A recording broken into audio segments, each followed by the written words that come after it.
আপনার বাচ্চা কি খুব দ্রুত শ্বাস নিচ্ছে?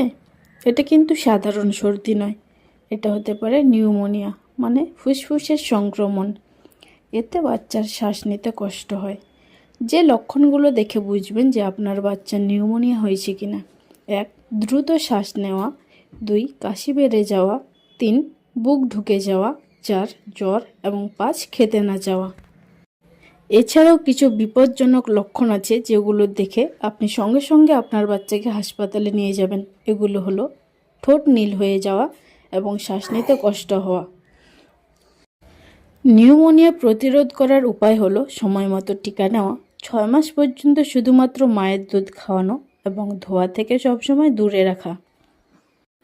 সময় মতো চিকিৎসা করলে নিউমোনিয়া পুরো সেরে যায়। ভিডিওটি শেয়ার করে প্রতিটি মাকে জানার সুযোগ করে দাও। এইরকম আরও বেবি কেয়ার টিপস পেতে পাশে থাকুন। Thank you.